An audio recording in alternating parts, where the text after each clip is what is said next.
welcome to Lard in Action in part 4 of this video series where we look at O Group, the new rules from Reiswitz Press and David Brown. And here today we're looking at some of the nuts and bolts mechanisms that are obviously important in any sets of rules. We've talked about the big blue skies thinking, the big picture of command and control. But today we're going to look at some very, very specifics. So we're going to look at movement, we're going to look at firing, we're going to look at anti-tank firing, support firing, and all those things that come together to combine with the command and control rules to make O Group the splendid game that it is. So without further ado, we're going to cut to Studio 2, where David and Christopher are once again fighting their way across the Russian steppes in 1941. Right, we're now back on the Eastern Front, and what we're going to do is going to play through a series of game turns where we're going to highlight the combat mechanisms and some command highlights from turn to turn. So we'll play through the turn, and what we'll do is we'll highlight maybe an infantry firing mechanism, and then the following turn we'll be highlighting anti-tank, and then maybe off-board artillery and so on. So let's crack on. Okay, we've now started turn 4, and in the battalion O Group dice rolls, the Germans unfortunately rolled 3 1s, which meant one company went hesitant, so I'll mainly be concentrating on 2 company for this turn. I've carried out some much needed rallies on my infantry and my recon, so I can continue the advance. And the next action I took was to lay smoke in front of that Russian anti-tank gun to basically protect my recon units and attempt to flank it. So what I'm going to do now is I'm going to place another order over here with this German platoon with the attached MMG, and I'm going to give it a move and fire order. What I want to do is to move into this wood and engage that anti-tank gun in fire. So move and fire is 2d6. We'll see how far we go. I've rolled a 7. So I'll move out towards my objective. So this is where the Russian player is going to halt that advance, Oh. and I will sprint an ambush. As you may remember, I had 4 ambush units after my initial dice rolls, and one of them was a Russian platoon in that wood. Now the advantage of sprinting an ambush is that whatever terrain feature they're in, I can deploy them at any facing, at any arc. So clearly I'll be deploying them facing the Germans. So the way this works in this kind of situation is that the German platoon here has to halt 2 inches from where the Russians have sprung the ambush. So let's get firing. So each section gains 2 firepower dice. 3 sections means 6 dice. Close range for infantry is 6 inches. Clearly I'm at 6 inches, so that gives me an extra firepower dice up to 7. And as he's stopped in the open, there's no spotting die, so all I need now is 4s to hit. So that's pretty good. I've gotten 4 hits. Okay, each hit on a target requires a morale test. The German platoon there is regular, which its morale rating for that is 4 or more. So I'll need to pass 4 tests on a 4 or more on each dice. So let's see what we get. That is a disaster, well, as you'd probably expect. So I've rolled 1, 3, 3 and a 6, which is 3 shock. So immediately the German platoon have been suppressed in the open at close range. That is a disaster. Oh, what a shame. Right, so what's the German player's response to his platoon being pinned down in the open by that Russian ambush? Well, he clearly needs to bring on some support and help that platoon out. And the way that the 2 company commander is going to do that is going to call up a sustained fire German MMG, and it will deploy on this combat patrol. So combat patrol is removed and the MMG goes into position. Now, that takes up all the MMG's movement, but it can still fire. So, an MMG gets 6 dice as its base firepower. The advantage with a standalone sustained fire MMG section is that its close range is 10 or less. And I'm just under 10 at 9.5 inches, So it's within the MMG's close range, so I'll gain another dice for that. However, I have moved, so I'll lose 2 dice, so I'm down to 5. I'm also needed the spotting dice as those Russians are in the woods. So let's roll and see what we get.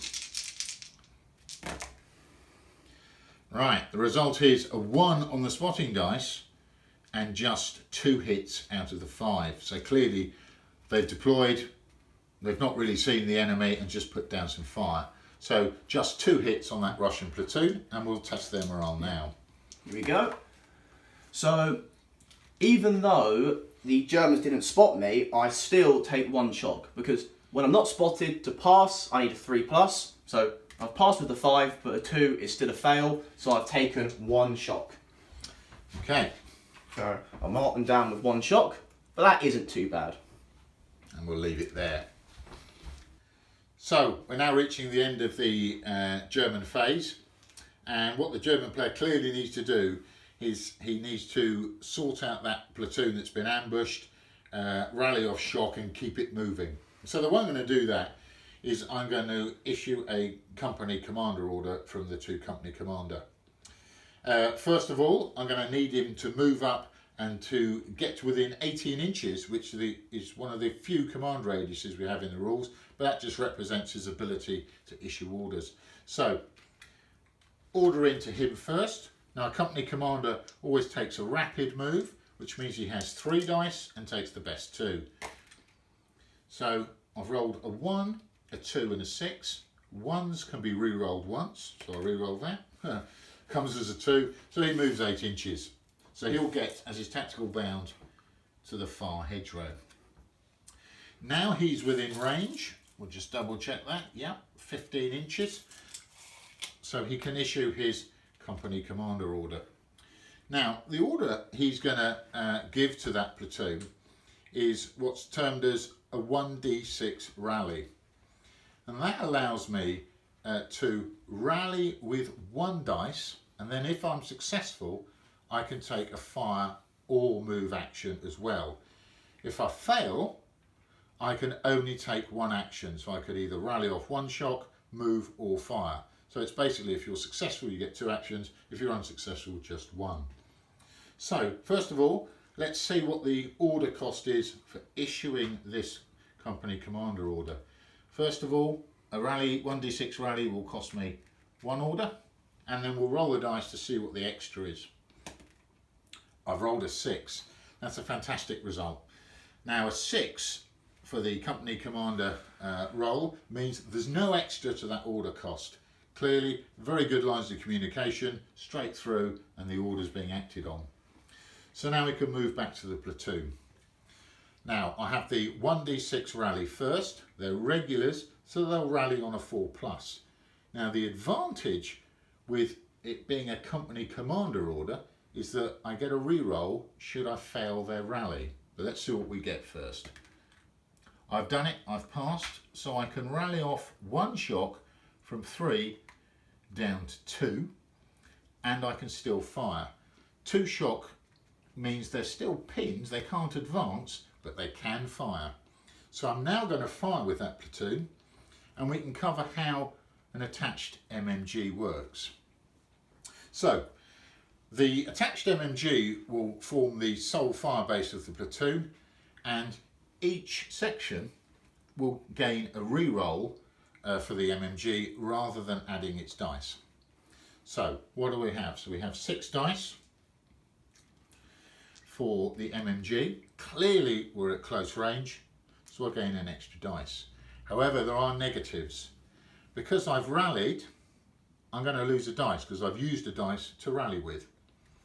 I'm also on shock. I'm still carrying 2 shock, so I will lose another dice. So I'm down to 5 dice, and the spotting roll, the spotting dice roll, and I'm going to get, normally you would get a re-roll for each section, so that would give me 3 re-rolls to those dice. The shock will actually reduce that down to 2. So let's roll the initial dice and see what we get. Again, I'm hitting on 4s. So, not spotted, but 3 hits. 2 misses. Now that's conveniently the 2 re-rolls from my supporting sections. So they'll now add in their firepower. And I've got 1 more hit. So that will mean 4 hits, but it is obscured, so the Russian only needs to pass on 3s. So here we go. And 3 have passed, as I've got 2 3s and 4, but 1's failed on a 2, so I'm on up to 2 shock. Okay, so that brings the end of the German phase. At least the German platoon are sort of back up in a slightly healthier position and now putting down return fire. So we'll end the German phase there. Well, there we are. So we've seen some firing going on there. Let's now move on to the next turn where we can have a look at the way armour is operating and the way we see some anti-tank firing as well. Okay, we're now moving on to the next turn. Just to recap what happened in the last turn, you might notice that the German battalion commander, sensing that he was losing momentum with an infantry advance, has decided to commit his entire Panzer reserves. And what he's done, he's committed the Panzer IVs over to 2 company, and all the Panzer IIIs, the 2 platoons, have been released over to 1 company, and they are now advancing across the board. So we've moved into the next turn. We've had the command rolls, and for the first time this game, the Russians have got the initiative. So it's now over to the Russian player to take us through his actions. So over to the Russian offensive phase. How am I going to respond to the hideous amount of Panzer IIIs heading towards my front line? Well, one option that springs to mind is attempting to call up off-board artillery. That's exactly what I'm going to do.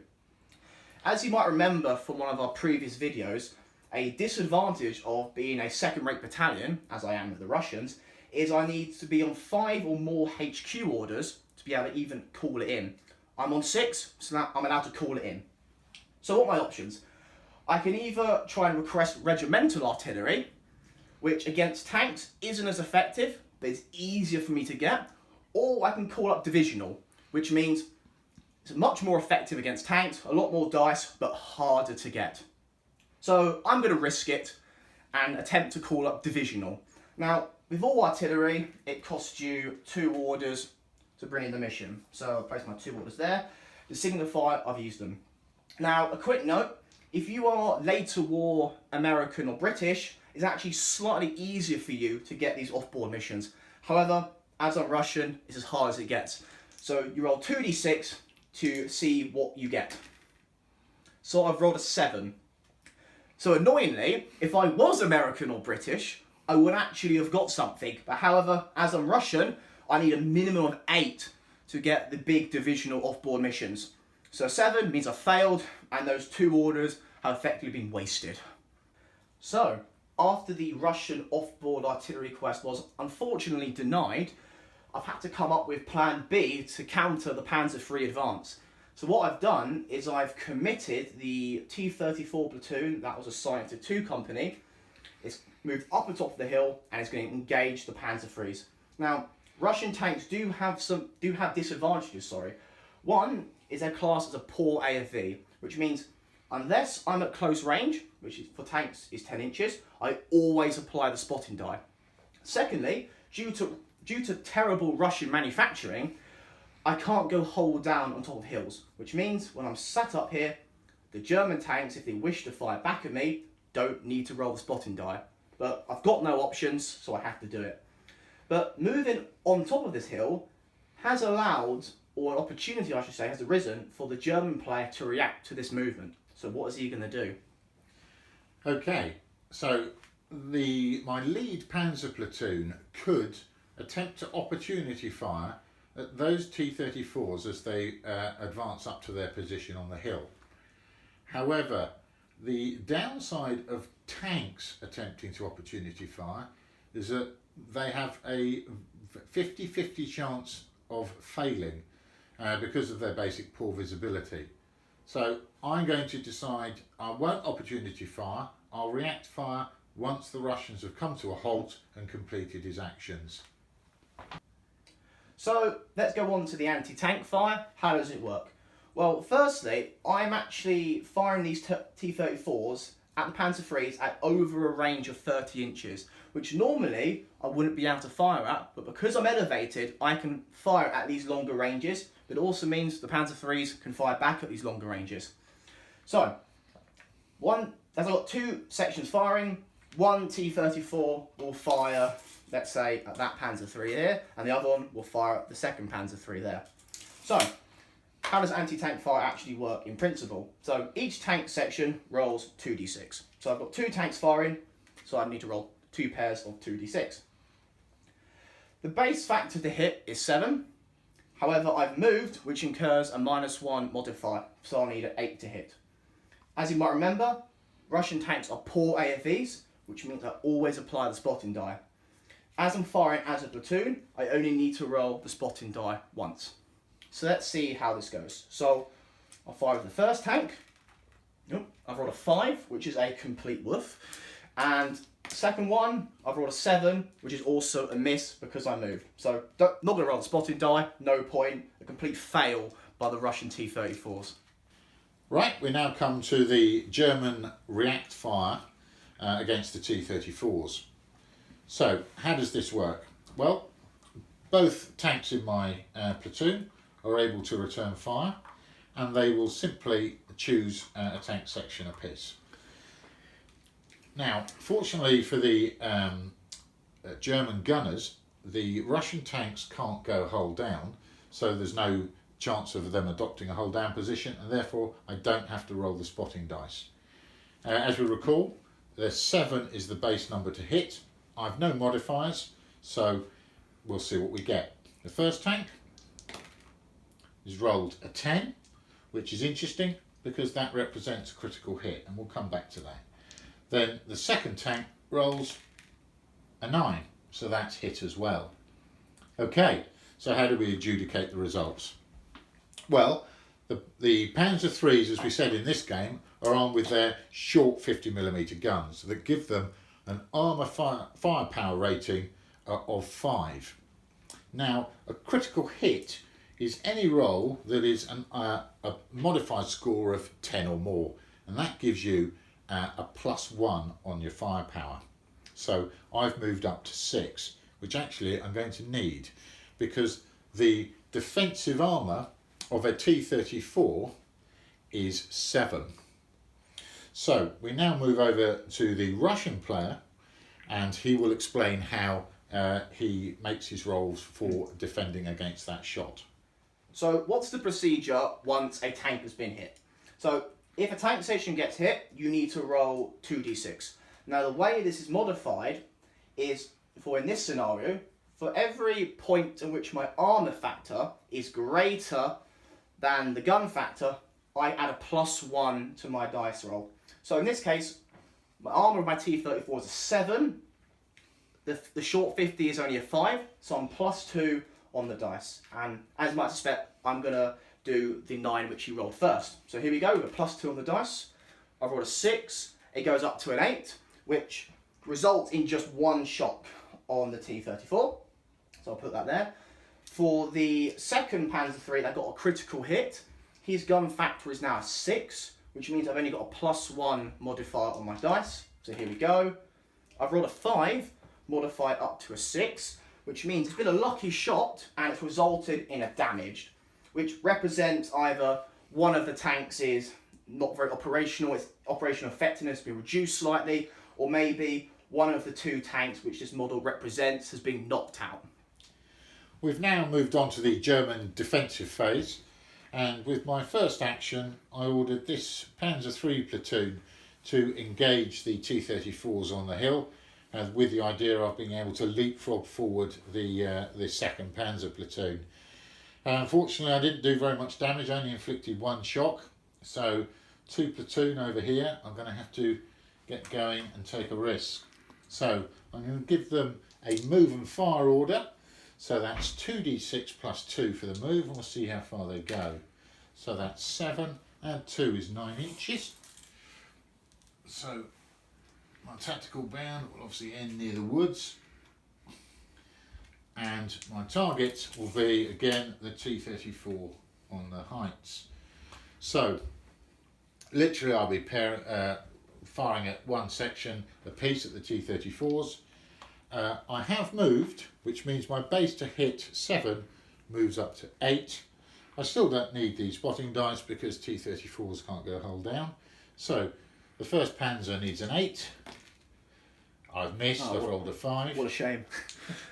And the second Panzer has rolled a 9. So that's actually scored a hit. As we know, the short 50 has an armour factor of 5, but the T-34's armour is 7. So therefore he's +2 up on this roll. Oh, that's just bounced off. Bounced off. No effect. So now we're over to the Russian for any possible reaction. So I am going to react to that moving and firing.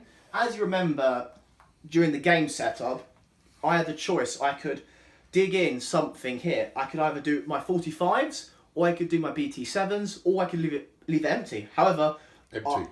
I decided to dig in my BT7s, so I will react to those Panzer IIIs. Now, I don't have any company orders left, so I'm going to have to use a HQ order to give them a fire order. So I go down from 6 to 5 in my bank. So what do I need to hit? Nothing, they were just sitting there, so a flat 7 is what I need.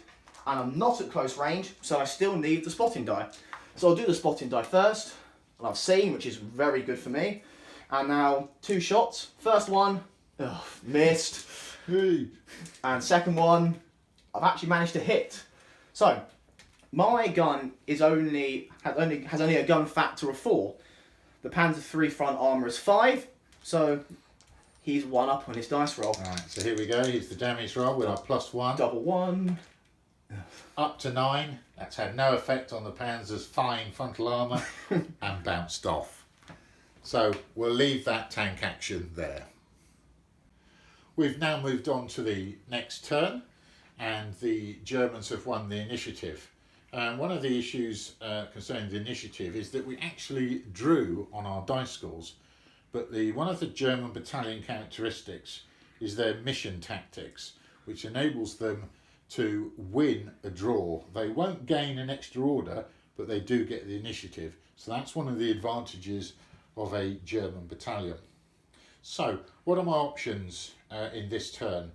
Well, clearly I want to carry on with my tank attack.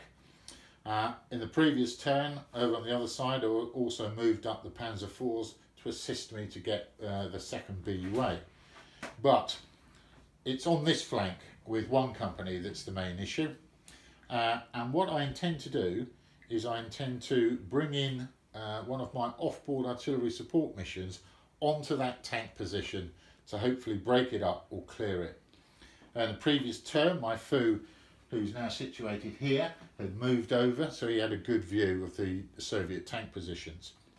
So, as we know from the previous turns, we have to put 2 orders in. So if I'll just put those next to the foo to indicate that he's trying to request off-board artillery. I'm not going to go for divisional. I want to try and make sure I get it and have some impact. So I'm going to request regimental artillery support, and I'm going to roll the dice and see if I can get through and get the artillery mission in. Oh, what a shame. Clearly there are some comms issues. I needed a 7. I've only rolled a 3, so that means there's either a delay or a comms issue, or they're not currently available. So, no artillery. That also means my mortars are out of the picture, because you can only request mortars or artillery. So what are we going to do? Well, I think we're back to the Panzers. So, again, leapfrogging. I'm going to order the lead Panzer unit, Panzer platoon, not to move. They're simply going to fire at those BTs and hopefully do some damage. So, again, the tanks, they need a base 7. The BTs are dug in, which will give a -1 modifier. And of course, he's within the trees and dug in, so I'm going to need the spotting dice for the platoon. So, we'll do the first Panzer IV first, firing at my left-hand side one. We'll need an 8 or more. So the platoon has spotted, because the 6, and the first tank scored a 9, which is a nice hit on that BT, and the second tank will also fire. It's a 7, so that's a miss. Obviously being dug in, a little more difficult to hit. So, same as before, my short 50 is worth 5. The BT, the light armour, is only worth 4. So the Russian player is 1 down on his damage roll. Oh. So a 5 modified down to a 4. A 4 or less is boom. Is a knocked out result. Oh. So that was a good shot from the lead Panzers. They've already knocked one out. I think I will definitely react fire to that before the rest of the BTs get destroyed. So again, I need 2d6. Need the spot because I'm not at close range. Base 7 to hit. Hey, I've finally managed to hit something with this less than stellar tank crew, and I've spotted it. So my gun factor's 4, his front armor's 5, so he's +1 up on his dice roll. So let's see if the German steel can survive. I've rolled 7 +1 takes it to 8, which is 1 shock. That just represents obviously some disruption to the crews or upset. So what's my next action? Right, we've now moved over onto the German left flank with 2 company. Now, anxious to secure their BUA consolidation objective and get matters moving, I moved up the Panzer IV platoon to engage that target with their short barrel 75s and put HE in. And they've been very successful, managed to suppress the Russian defenders. So this now gives me an opportunity to close assault that built-up area sector with the German platoon, infantry platoon, that had moved up in the previous turn. I've got 2 options. I can either just go for a bayonet charge without putting fire down across the open, or I can put fire down first and then go, which means you fight at a slightly better advantage, and I'm going to do the latter. Now, shooting first, the German platoon has 3 sections, as you can see, which gives me 6 dice. However, I am moving because I'm going into close assault, so I will lose 2, I'm down to 4, and I'm also attacking, shooting at a built-up area, so I'll lose another 2, so I'm just on 2 dice. Now, you'll notice that there's no spotting dice here because the Russian infantry are suppressed, and all infantry are considered to be automatically obscured if they're suppressed. So there's no spot, they are obscured. So let's roll the 2 dice and see if I can get any hits. Again, it's 4+. I rolled a 1 and a 5, which required a 1 morale test, which the Russians have failed. So that means there's 1 excess shock on a suppressed unit. And 1 excess shock gives the attacker what's called a KIA roll, which means I could eliminate a section, and I will do that on a score of 5 or 6 on a D6. And I've failed. Shame. Just to take that further forward, if I've managed to do 2 shock on that, then 1 section would be automatically eliminated. Okay, so let's now move from one BUA to the next. The distance is only about 5 inches, so I'm going to roll 2d6. As long as we get more than 5, which we do, we move across. Now, are there any reactions from the Russian player? We move up. So the suppressed Russian platoon can attempt to react withdraw, but as I'm suppressed, I'll need to roll a d6, and on a 4+, I would successfully withdraw. But as I'm withdrawing from a close assault, I would take an additional shock, which means the Germans would get another kill roll. And I don't want that to happen, so I'm going to do the classic Russian thing and stand to the last man. So, okay, so we're now into the close assault. So how does this work? It's very similar to firing. Each section from my German platoon will gain 2 dice. So that will give me 6 dice. However, I'm attacking a built-up area, so I lose 1 dice due to that disadvantage, and I'll be on 5. And the Russians... So I'm the same, I get 2d6 per section and 2d6 for defending Maxim MMG. However, as they're all suppressed, it's basically 1d6 per section. 1d6 for the defending infantry sections and 1d6 for the defending maximum MMG section. So I'm on 4 dice. And the way close combat works is that there are no morale tests. Every hit translates to a shock, and it's done simultaneously. So we'll just see what we get. So the Germans get, oh, that's a very healthy 4 shock. 1. So it's 1 shock on the Germans, who have obviously gone storming in with grenades and rifle butts, and they've done 4 shock on that Russian platoon.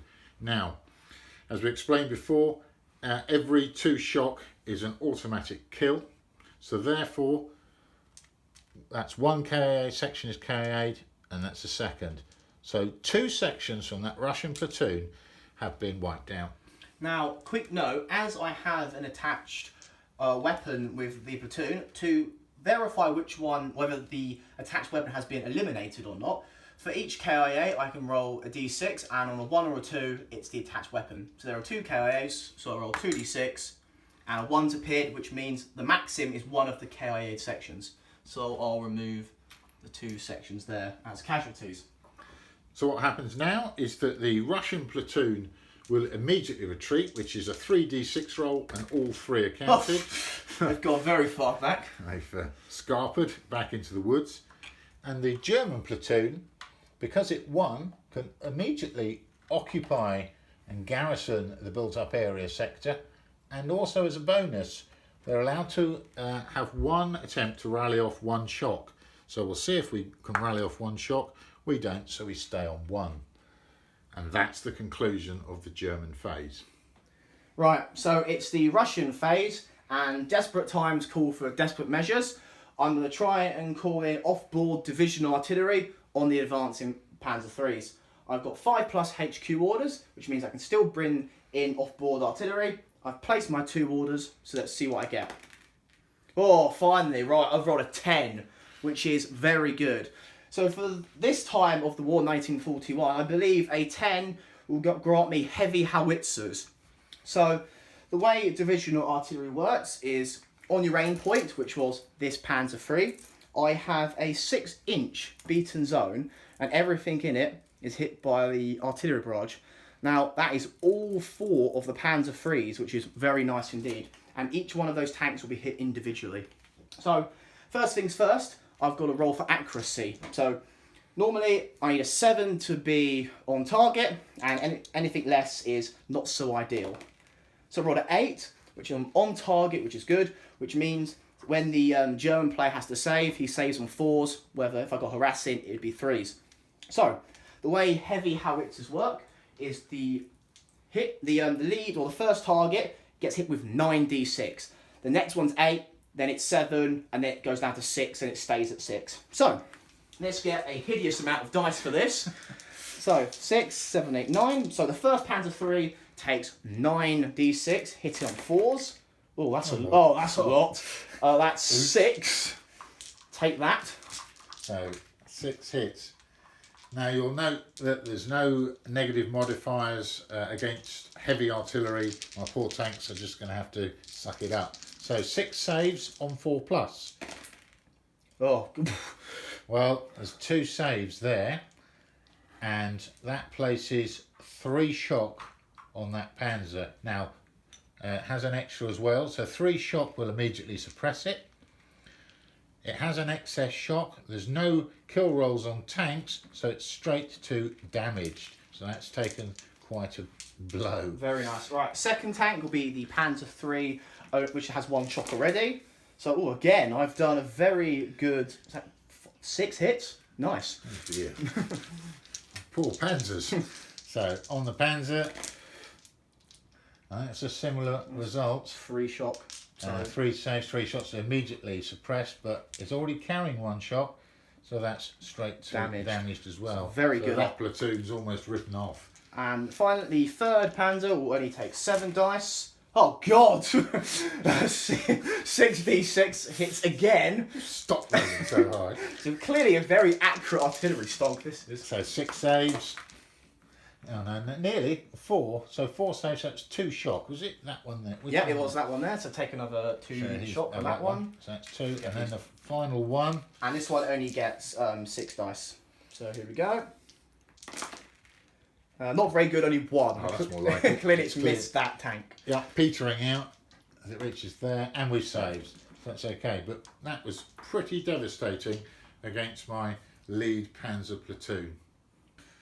Okay, now one of the post effects of being under a either regimental or divisional artillery attack is you're either going to retreat or you're going to take an extra shock to stay in position. This just reflects the nature of artillery, that it can break up attacks, and that the targets of artillery didn't tend to want to stay in the beaten zone. So, looking across here, my lead Panzer platoon has been pretty badly damaged. I'm not prepared to take extra shock because clearly that would knock them out.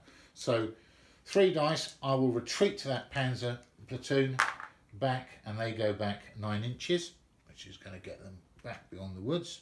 So I'll take all their damaged and suppressed markers with them. Now, my other panzers, I am going to keep in the beaten zone. That will mean they'll take more shock, but actually I think they'll benefit from that rather than withdrawing them. So that panzer will go to 3 shock and become suppressed, and that will move to 2. Obviously what I hope to do is to rally up those panzers when it comes round to my phase again in the next turn. So we've now moved on a few turns, and we've approached a point in the game where the German battalion commander is considering consolidating with his 3rd company. As we've seen, the action is intensified quite markedly over on the German right, with the German panzers engaging BT7s and T-34s. So as the action is heavily focused there, it's now time for the German battalion commander to consolidate and take advantage of that situation. So the way consolidation works is if it's a planned consolidation position that we had in our original plan, that cost me 1 order. And if you recall, that built up area is one of the 2 consolidation points that I had originally outlined in my plan. So for the cost of just 1 order, I can consolidate on that position. Now this represents your reserves moving up onto pre-planned positions. Now the way it works is that the company commander is placed in the consolidation position, so I'll place him in that BUA, and he's also allowed to immediately deploy 2 combat patrols, which obviously represents his company moving up.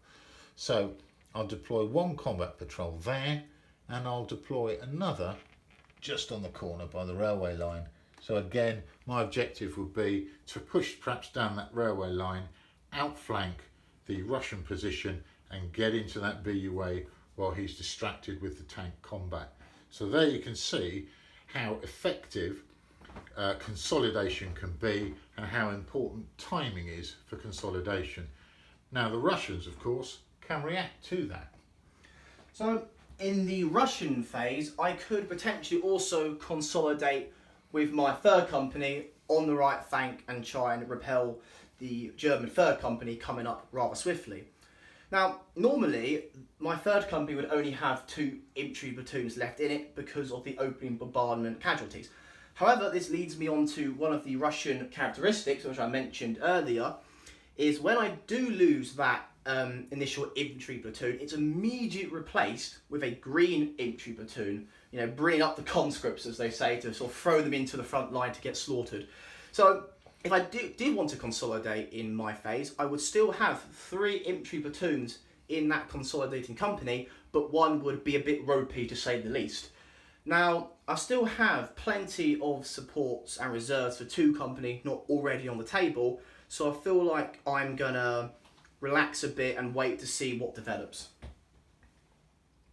So there we have it, and I think we can see very much that the game is running very, very smoothly indeed. The mechanisms are designed to be simple to use, so you're not constantly leafing through rule books or quick reference sheets.